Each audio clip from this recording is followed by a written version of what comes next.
Okay, thank you for coming through, Adriana. It's a lovely meeting you today. So I'm going to start with asking about your background. Who's Adriana Marais from? And after you just tell us about your background, um, I'm going to get into the first question of the show. Your journey is anything but ordinary, from quantum physics to an aspiring Martian. What ignited your passion for science and space? Yeah, thanks so Yes. much, Langeliet. Thanks so much, Langelitle, for having me here today. Your invitation came at a really exciting time for the Africa to Moon project, which I'll tell you more about in a second. We had really exciting news just last week. So I'm South African, proudly South African, but I'm actually living in China at the moment. So I'm chatting to you now from Shenzhen, China.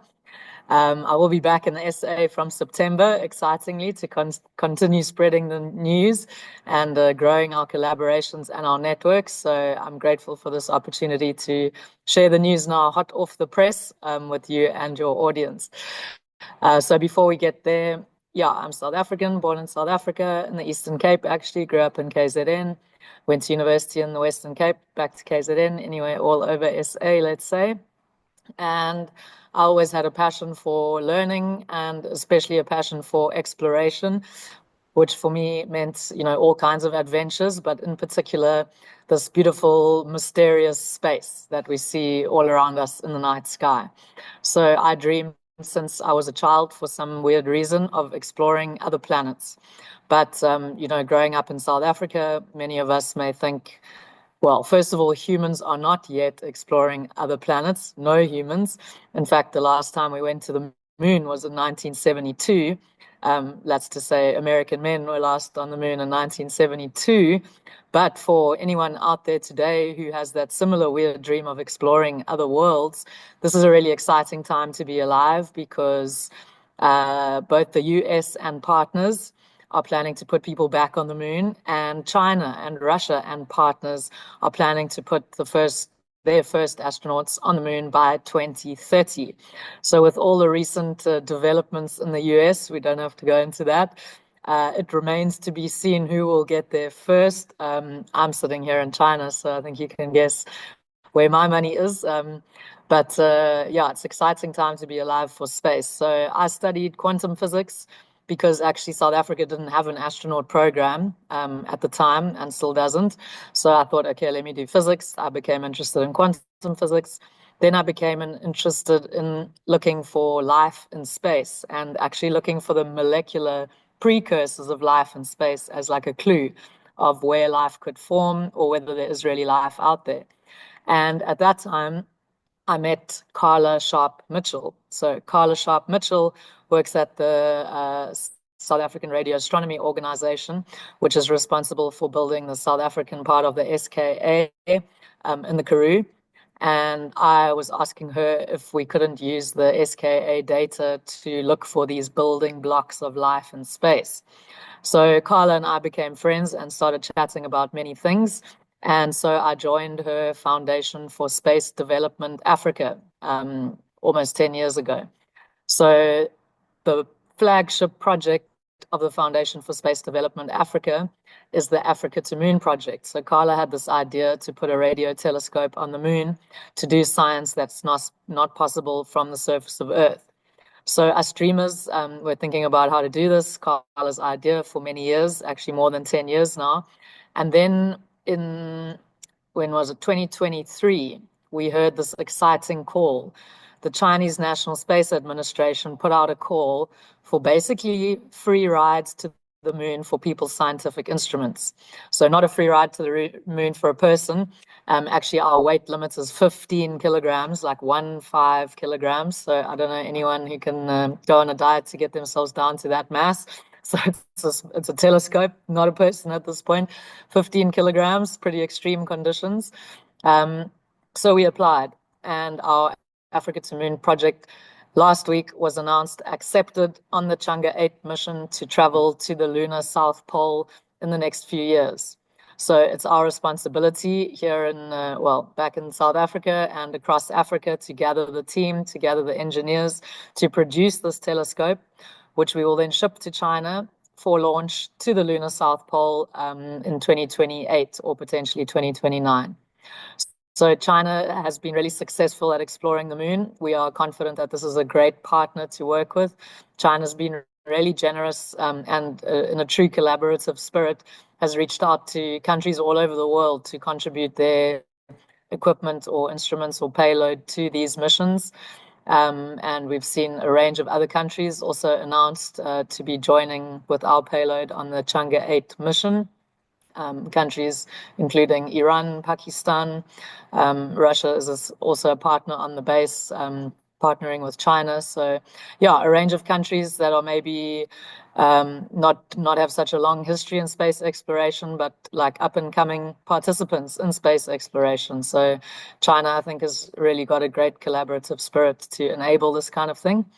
So we want the telescope to get to the moon safely, to take some measurements, to collect some data, send it safely back to Earth, to do new science, to demonstrate a new instrument developed, built, and implemented by Africans.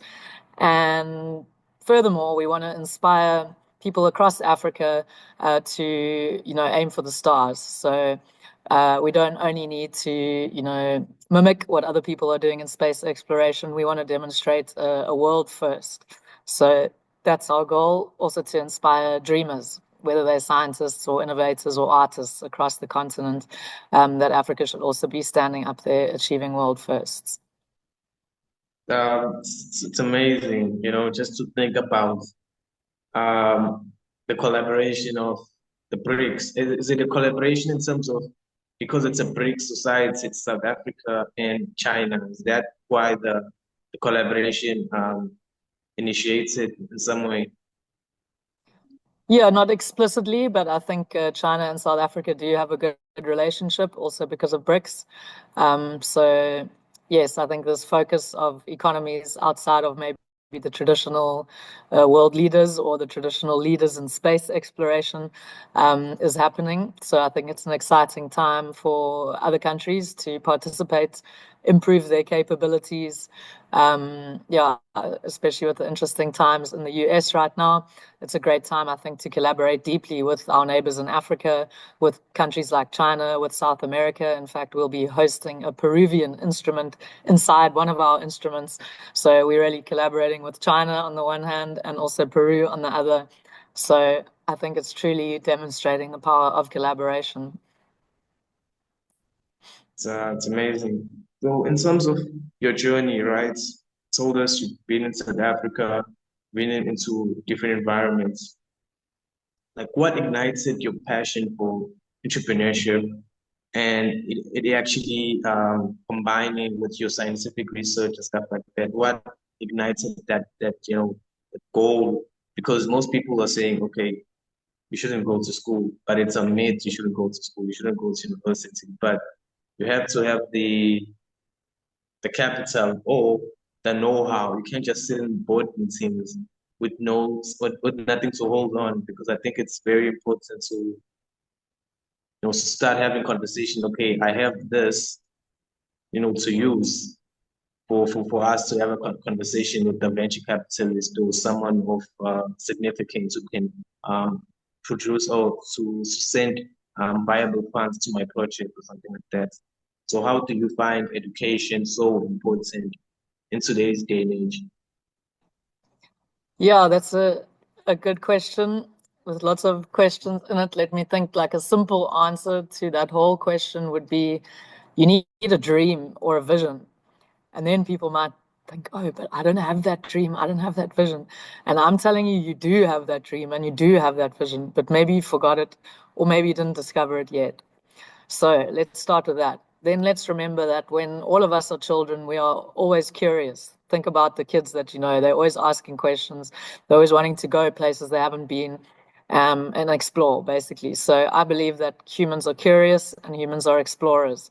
And with this combination, it's easy to come up with a dream or a vision, something that you want to do in your lifetime. So don't worry about how you're going to do it. That will come later. When you think about something big, it seems impossible. And so you need to keep your eye on that vision, but you need to take it step by step. So the Africa to Moon project is just such a beautiful example of that, because to date we have not raised any money for the project because all of our team volunteers their time. As an example of how we will make the telescope, people will say, okay, but to build the telescope, then obviously you need money. Well, look at how this works. Whenever we need something, we contact people who can do it, and through collaboration, and through the extremely good leadership and networking capabilities of Mission Director Carla Sharp Mitchell, we managed to find the organizations, the facilities through our partners to be able to manufacture, to test, to do all of the steps. So far, it has worked.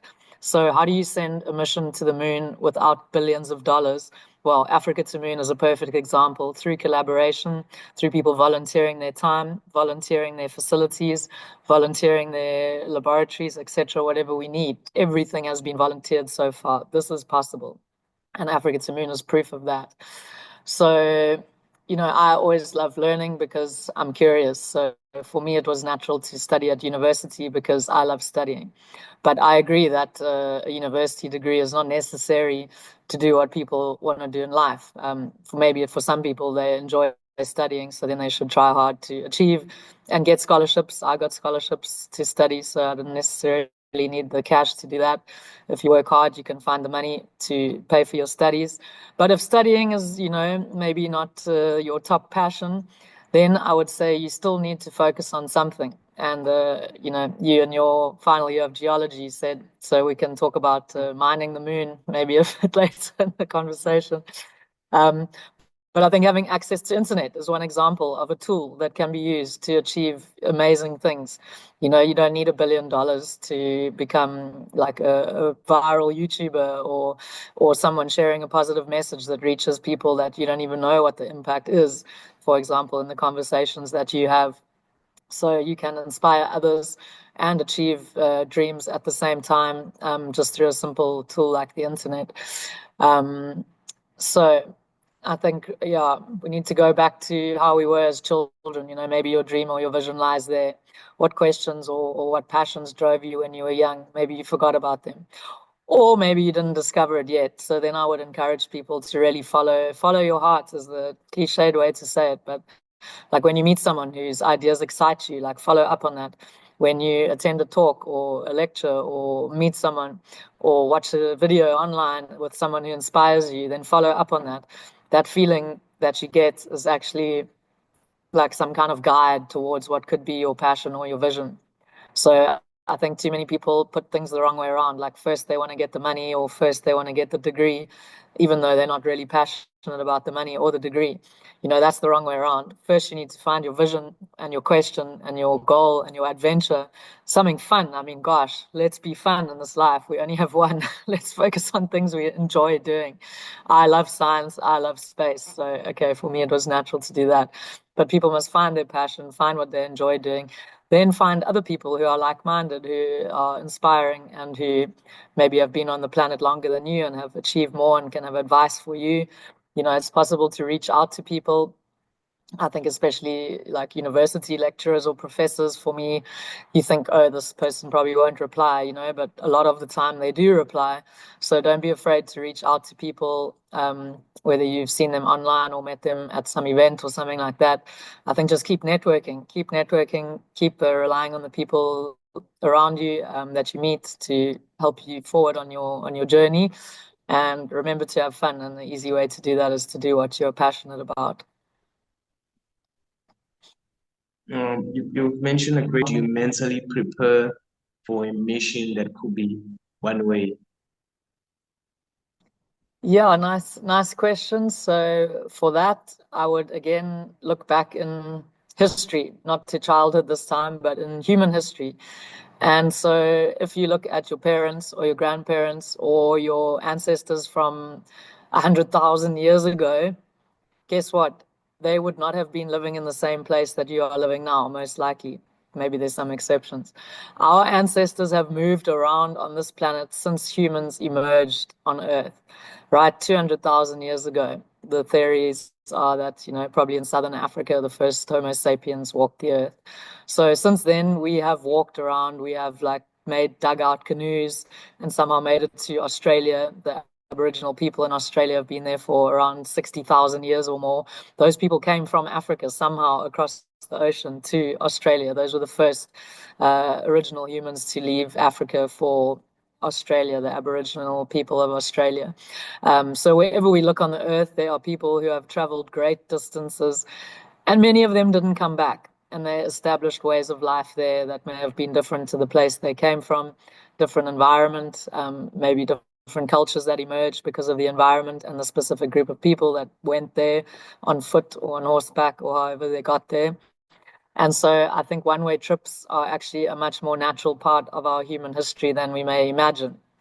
And when we think back to our ancestors who maybe got on more recently, let's say ships, my ancestors, for example, came from Europe to South Africa in 1688. So in those days, obviously no internet, no photographs, really very little information that they had on what their journey to the tip of Africa would entail. So they were religious refugees, the French Huguenots, escaping persecution in Europe. They jumped on the boat with their family, took a 3-month trip down to the tip of Africa and established a new life there. So, which was largely engaged in farming in what is now Franschhoek. So that's just my one side of my story, one side of my family story. So perhaps it's in my DNA then that people make journeys into the unknown, and in fact, they turn out to be one-way trips, maybe because you can't afford the return ticket, as these French Huguenots could not. Or maybe it's because you like it there. I'm sure we all have stories in our family of people who moved to a new city and then stayed there because they liked it. So, okay, moving to Mars is 200 million kilometers away. So it's a little bit different on scale to make a journey there and not come back. But the fact that we already have internet on Mars, not the TCP/IP protocols that we enjoy here on Earth, but the fact that the rovers on the surface of Mars are sending back video footage of the conditions there, is already showing that there's a link between the two planets. So if people were to move to Mars, for sure, they would be in touch with Earth. In fact, they wouldn't survive if they weren't in touch with Earth, whether it's for messaging friends and family, video clips, I guess, because there's a 10-minute delay. If you send information, even at the speed of light to Mars, it takes around 10 minutes to get there and another 10 minutes to get back. So having a call like this would not be really convenient. So sending video clips would be possible. But then, of course, the software updates, the 3D printing instructions, all sorts of stuff would need to come through communication networks. And so Earth and Mars are already connected. And when people live there, will be even better connected with more satellites. So I wouldn't see it as like leaving Earth behind forever physically, maybe, but electronically would still be in touch, and it would just be the biggest adventure that's possible. So if I lived 500 years ago, I would be hanging around in the harbor waiting for a ship to come by so that I could jump on and go explore somewhere else. Nowadays, it's a bit different. You need to get on a rocket. Some people pay a lot of money for that, but I'm not going to do it that way. I'm going to wait for a ride somehow, maybe because of my skills or maybe because I get lucky. Maybe I don't get lucky. Maybe the next generation goes to Mars, and maybe I get to enjoy Earth for the rest of my life. I'm happy with both options. But if I did get the chance to explore a new planet, like 100%, I would take that opportunity to go and explore, even if it meant that I couldn't come back. For technological or financial or whatever reasons, or maybe because I enjoyed Mars so much, it would be establishing a new world. It would be the first time that humans have established a new culture on a new planet, because human culture on Earth is all interconnected at this point with our global communications network. So this would be a really important opportunity, I think, to think about communities, to think about culture, to think about building a society, what kind of values, what kind of technologies, what kind of approach to economics, what kind of politics. This is just way too exciting for me to not take the opportunity if I got the chance.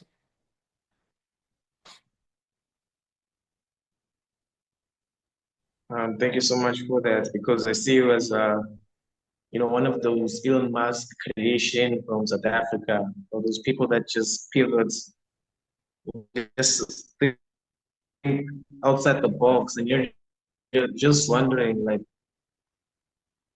is this person really saying, about what he's doing? But we're actually raising the flag, and we appreciate so much for the work you're incredibly doing, with your organization and stuff. Um, like you often speak about the off-world, living. How does that relate to solving Earth's biggest problems, in terms of job creation and other things, sustainability? Yeah, there are powerful parallels between what we will need to build communities on Mars or the moon and what we need to improve people's lives here on Earth. So I don't even look at like job creation. I go back or I come from a completely different angle. I look at what humans need to be happy. And let's look at the basics first. And from a physics perspective, I would start with power. Firstly, we need power because if you want to have technology or internet or any other thing that needs power, okay, we all know it. Let me not go into the challenges of South African power, but I think in this era, power is non-negotiable, and especially if you're living in space or on Mars or on the moon, without power you die immediately. So in South Africa, maybe you just suffer for a while without electricity. If you have load shedding and you can't do your job, or maybe you don't have access to electricity at all, maybe you don't die immediately, but in space or Mars or the moon, you die pretty quickly. So power, I think, a necessary resource, whether you're on Earth or beyond. Next is water. And in many locations, you need power to access water. Whether you're thinking about pumping the water, whether you're thinking about desalinating the water, whether you're thinking about melting the ice that you extract from the surface of the moon, which is the plan, whether you're thinking about melting the ice that you extract from the surface of Mars, which is the plan, you need power. So, secondly, you need water. Mostly this can be extracted. We're lucky on Earth, water is abundant, maybe not always clean, but then again, you need power to clean the water. So, the third thing you need, food. So this is almost in order. First, you need power to produce water. You need water to produce food. So on Earth, again, we're lucky that plants do grow by themselves.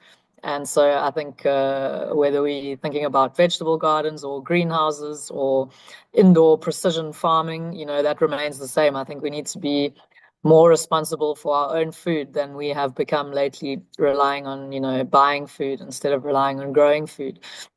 Because on the moon and Mars, obviously you can't buy food, so you will be responsible for all of your food production. And actually, where I am now in China, we're busy building a greenhouse at a school now, and we're building a greenhouse to demonstrate like life on Mars by setting up our own agricultural system to see how much food we can produce in how much time from a greenhouse of a certain size. So inside a greenhouse, you can obviously control a little bit the temperature, the amounts of carbon dioxide, the amounts of oxygen, these kind of things. So that can make your plant production more efficient. But if you're lucky to live in a place where there's good sunlight and good weather, then you don't even need the greenhouse. So anyway, there are many ways to produce food. I'm not going into the meat so much, but at least the plants for now. Yeah, we need to focus on food production. So I think and then shelter, of course, so a way to house these technologies, your power, your water, your food, you need some kind of housing or on Mars, like a base to protect you from the external conditions. Maybe you live underground on Mars or the moon, but you need some kind of shelter to house all these things. And then you need a connection. So you need internet. And whether we are thinking about Earth or beyond, connection, internet is really a critical aspect of the resources that we need to thrive in the current era. So shelter, power, water, food, communication systems. With those, then you can do education, you can do healthcare, you can do transport. If you don't have reliable power, clean water, nutritious food, a shelter from the outdoor conditions, and internet, I believe the rest of your systems will fail. Your healthcare, your education, maybe not fail, but it will be extremely difficult to have reliable and good quality healthcare and education without reliable power, for example, or clean water, obviously. So then we can see how space has contributed towards developing these things. So solar power, for example, was already developed like 100 years ago. The first prototypes were being produced, more than 100 years. But already in the 1950s, we saw satellites launched into space that were solar powered. So because you can't burn fuel in space, solar power was an important aspect of space missions for many years. So the fact that we have these very efficient thin film photovoltaic panels now is in large due to the space industry developing them for missions beyond Earth, where solar power was the only option. If we look at nuclear power, the Koeberg nuclear power station in South Africa is currently I believe, still the only nuclear power plant on the whole of the African continent. But nuclear power is such a natural choice for efficiency, for long duration, sustainable power production. The amount of fuel that you need for a nuclear power station is millions of times less than the amount of fossil fuel you need to produce the same amount of electricity. So millions of times more efficient nuclear power. Of course, you need the expertise and the maintenance, etc., but that is all doable. So yeah, power systems also developed for space. Typically nowadays, space missions have radioisotope thermoelectric heating units, for example, to keep them warm and keep the electronics warm in the conditions of space. Or perhaps like the Curiosity rover and the Perseverance rover are actually powered by nuclear power when they're roving around on the surface of Mars. So power production has in large been driven by the space industry.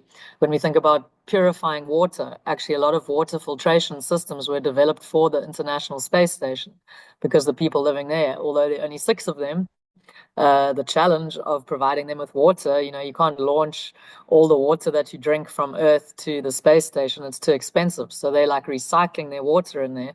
So you would hope that humans would have developed water purification systems before that, but actually a lot of the developments in water purification happened because of the people in the space station. You might think that's unfair. I mean, that sounds crazy, but we can't deny that a lot of developments did happen because of the people in the space station. So I think again and again, we can see that the challenges of space drive people to come up with new ways of thinking that make things more efficient. Even the LED lights to grow food indoors. And I'm a big believer of growing food indoors for the future of cities. So, of course, in South Africa and many parts of the world, we have great sunshine. In many of the parts of the world, they don't. But either way, I believe we need to look to rooftops. We need to look to basements, especially in overcrowded areas, to produce our food. Transportation of food from agricultural areas far outside of the city into the city is not the most efficient way to do it. We can actually produce food in cities by utilizing these spaces. And to do that, we need technology like LED lighting, for example, if we're in the basement, or other kinds of irrigation systems and other IoT systems that can really optimize agriculture. So wherever we look, from the power to the water to the food to the communication systems, space has played an important role.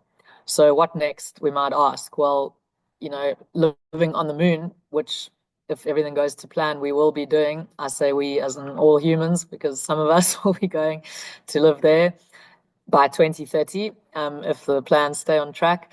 There will be developments because of this that we can't even imagine yet. In 30 years' time, we'll be saying, oh, look at all the technologies that we developed for the moon that have been able to be made more efficient, made cheaper, made scalable for maybe hundreds of millions or even billions of people on Earth. To also have resources. So I agree there's a lot to be done there. Why don't these technologies get down to the people on the ground often? How do we scale them in such a way that everyone has reliable power, clean water, nutritious food, and good communication systems? That's a massive question. But as a scientist and as a technologist, what I'm saying is that the technology is there. So the next is the role of politicians and economists and social revolutionaries to get these technologies to the people. But they exist, they exist. So I feel like the job of the scientists and the technologists is going well. There's a big gap in the middle. So maybe someone listening to this will position themselves in a way to say, this tech exists, guys. Like, what do we have to do to get it to the people? Let's do it. Um, what advice would you give to young Africans who feel like they need to leave the continent to pursue, big dreams? This is a very important question, and I wouldn't tell people what's wrong or right. I think everyone has to follow their own path. Sometimes to achieve your big dream, you may need to leave Africa and hopefully come back. So of course, with one-way trips, we've already discussed, some people leave and then enjoy it so much they don't come back. That's always a possibility. But certainly, I do a lot of travel. My heart is in South Africa, so I'll always be back. That's definitely home. But I've lived in other countries for like a year or two and then come back. That's what I enjoy doing, so I can understand the way the rest of the world works, understanding other cultures. So I think it is important to travel. If you can travel for work, even better, or research, which is what I have done. So even as a struggling student, if you stay in research long enough, the research budget can take you to other countries in Africa or even beyond, to conferences, etc. So for those wondering about university careers, I would say if you stick around for postgraduate, then travel should be part of what you do, funded by others. So if you love to travel, maybe that's a motivation to carry on with your studies. Maybe you don't have much spending money when you're there, but actually you have more fun when you're traveling when you have no money, because you meet interesting people along the way and have more crazy adventures because you have to make a plan. And you do, and you meet wonderful people along the way who help you. Anyway, so leaving Africa, yeah. Um, so in the Africa to Moon project, we have many South Africans and Africans contributing. Some of them do live beyond South Africa and Africa, but I think this is a way to show that maybe their hearts are still with us on the continent. So I would encourage those that do leave to think about their home, let's say it simply, about the people that have enabled them to be where they are, and then to think about the next generation of people being born in Africa that they can maybe assist to also achieve the goals that they hope to achieve. So as long as I think we keep this cycle of receiving, advice and support from our mentors, and then giving back to the next generation, I think we can keep the cycle alive, no matter where we live. I think it's not so critical where we live, but where our energy is going. So if we can contribute to activities in Africa somehow, even though we may not be there, then I think that should also help to get things along. But when we think about the future, I think we probably don't have time to go into the changing status quo of global powers, et cetera, et cetera. It's a bit off topic for space, maybe. But things are changing, right? We all know, you know what I mean? Things are changing. And what I see here in China is incredible development that's happened over the last 40 years, let's say. The last few decades in China have seen a complete change from what people were used to until now. Like the development here, even I'm looking out the window now at these buildings that have gone up since I got here. The development here is insane, the level of development here. Yeah, let me not say too many things that I'm not maybe an expert in, but what I do see here in China is affordable food, affordable housing, affordable transport. People work really hard and work really long hours, but there's a strong middle class that's been developed over the past 40 years where people have access to affordable food, affordable housing, and affordable transport to get to their jobs. And they work hard and long hours. Okay, I said it twice because I want to emphasize. So I think we can look to countries like China that have developed on the more recent scale and think about where we're headed as the continent of Africa, because the main force that China has are its people. 1.4, the number's always growing, but I think it's 1.4 billion at the moment. We have around 1 billion people in Africa also. So this is our strength, our people, and most of our people are young. So we have to look towards the future on behalf of the average age of people being 19 or something very young. So we can do it. I don't think we should copy what China does. I don't think any area in the world should copy what any other area does. What you can do is learn from it, take the aspects that relate, that make sense, maybe alter some parts that don't make exact sense. But I think education has to be a strong part of it. And, to get everyone educated, we have to focus first on the technology, which is reliable power and an internet connection for schools. Yes, we can do education without internet, but we can do so much more with it. So we need to focus on the technology, but we also need to focus on the people, like the teachers. Where's the reverence that should be given to teachers, because the people looking after the children from kindergarten through to high school, these are going to be the inspiration and the guides for the children to love learning, because if we're not learning, then we're not going to be able to grow with this rapidly changing world. So I don't know how we're going to do it. I don't think anybody who says they know how we're going to do it knows because the future is not certain. But one thing I am certain about is that if we work together, we have certain common goals. We can't deny we all want to work towards a better future. So if we just start to collaborate instead of competing all the time, work together to achieve collective goals, then I believe it's completely feasible that we achieve these goals quickly, even over a few decades. And we have countries that have demonstrated that we can learn from as proof. So yeah, the major difference, obviously, between looking at the whole of China and looking at Africa is that we're made up of 55 different nations, whereas China has, one government, which makes it a bit easier to have a unified goal. But I think if we, as people on the ground, can agree to work together, then maybe we don't need necessarily governments to unite. We can, on our own level, collaborate with each other to work towards a better future. Thank you. It's been a lovely interview, and thank you so much for coming through.